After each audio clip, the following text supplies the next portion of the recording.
It's a warm and sunny day here in New York City, and today we will talk about some of the best valued neighborhoods of New York. And what are the best value? Like, what do people mean when they say the best value? It's not just the price, it's also the location. It's also what type of parks it has, who are your neighbors, and a lot more. So stay tuned. Top 3 best valued neighborhoods in Manhattan.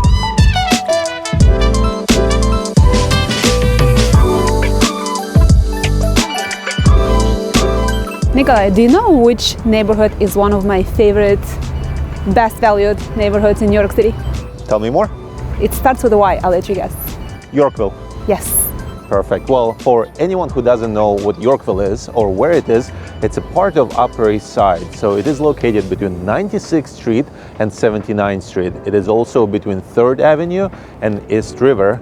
And Julia, what are some ways that people can get there and out of it? Well, the easiest way to get to Yorkville is to take the Q line and subway, or you have the FDR and you have New York City Ferry that stops at 92nd Street. When somebody moves into Yorkville, what are some things that people can do there? There's really so much to do, Nikolai. You have the East River Esplanade, which is ideal for joggers, bicyclists, for dog owners. And you have the John Jay Park, which is one of my favorites. It has swimming pools, it has a tennis court, it has a basketball court, so you can do things there literally all year round. Amazing. Well, there's also asphalt green, and what you can do there is there is a soccer field, there is a basketball field, and there's also a swimming pool. And furthermore, a very cool thing about Yorkville is, since it's further out on the island towards the east side, you also have capability of seeing those high rises as well as mid rises, because the closer you get to the Central Park, the more restrictions there are in height. So if you're looking for a high rise, Yorkville is a great place to start with.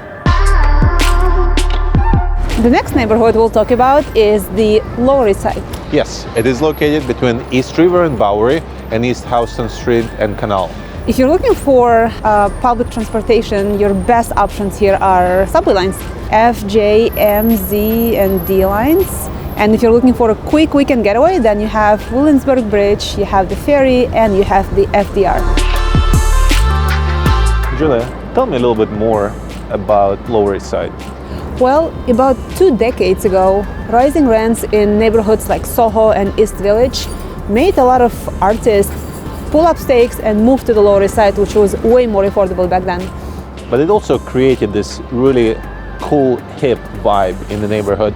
Aside from amazing food brunches, and the food scene is actually quite great there, you also have tattoo parlors.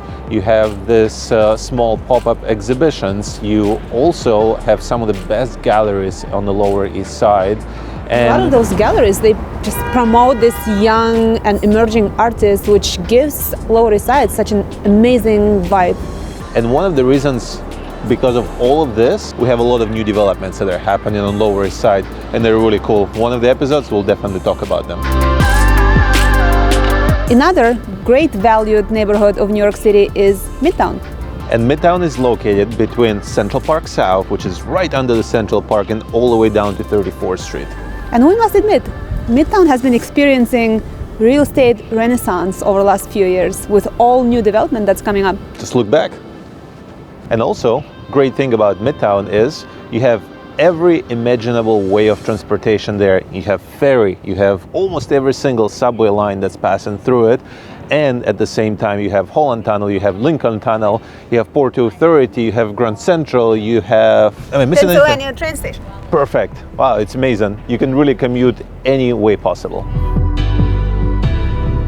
Julia, so tell me, what are some things that a person can do when they live in Midtown? Well, besides living here and potentially being very close to your job, if you work at one of the many corporate offices of Midtown, you also have a wide array of restaurants on 9th Avenue. I love them. And you know what else you have?